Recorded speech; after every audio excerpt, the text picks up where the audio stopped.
నా పేరు అందరికీ నమస్కారం. నా పేరు మాలో చిట్టిబాబు నాయక్. మాది వర్ధనపేట మండలం, వర్ధనపేట నియోజకవర్గం, వరంగల్ జిల్లా.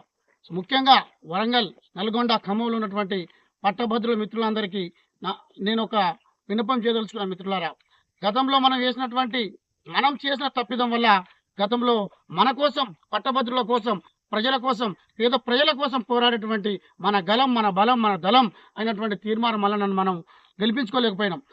మనం చేసిన చిన్న చిన్న తప్పిదాలు, చిన్న చిన్న మిస్టేక్స్, వారిచ్చిర్రు, ఛార్జీలకు ఇచ్చిర్రు, వాళ్ళు ఇచ్చిన డబ్బుల కోసం ఇచ్చిర్రు అని చెప్పేసి ఆ రకంగా మనం ఆలోచించి అప్పుడు గతంలో అధికారం ఉన్నటువంటి బీఆర్ఎస్ పార్టీ తరపున ఉన్నటువంటి మల్లారాజేశ్వర రెడ్డి దొంగ ఓట్లతో గెలిచినాడు.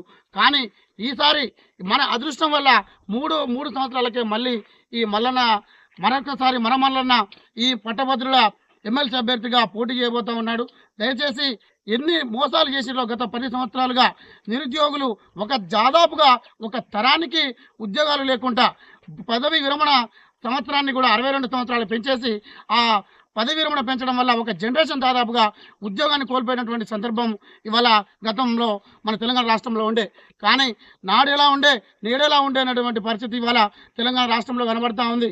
ఈ కాంగ్రెస్ ప్రభుత్వం రేవంత్ రెడ్డి గారి ఆధ్వర్యంలో వచ్చిన తర్వాతకి మన నోటిఫికేషన్ రాకముందు, నోటిఫికేషన్లో కావచ్చు, ఎన్నికల మేనిఫెస్టోలో కూడా జాబ్ క్యాలెండర్ రిలీజ్ చేసే అవకాశం ఉంది. కాబట్టి ప్రతి ఒక్క పట్టభద్రుడు మల్లన్నను గెలిపించి ఓట్లు వచ్చేటప్పుడు కూడా మీరు చాలా మిస్టేక్ చేస్తున్నారు.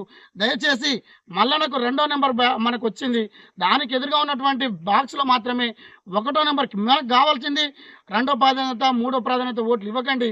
గతంలో కూడా మనం ఆ మిస్టేక్ వలన మనం ఓటమి చేయడం జరిగింది. కాబట్టి ఈసారి మీరు వేసే ఓటును ఏకైక ప్రాధాన్యత అదే మన మల్లన్నకే మొదటి ప్రాధాన్యతగా ఓటు వేసి పట్టభద్రులందరూ మన మల్లన్నను, మన గలాన్ని, మన బలాన్ని, మన బలగాన్ని చూపించి మన మల్లన్నను ఎమ్మెల్సీగా ఇవాళ కౌన్సిల్ పంపాల్సిన బాధ్యత ఈ వరంగల్, నల్గొండ, ఖమ్మంలో పట్టభద్రులందరికీ మీద ఉందని తెలియజేస్తూ ప్రతి ఒక్కరు కూడా మల్లన్నకు సపోర్ట్ చేయాల్సిందిగా కోరుతున్నాను.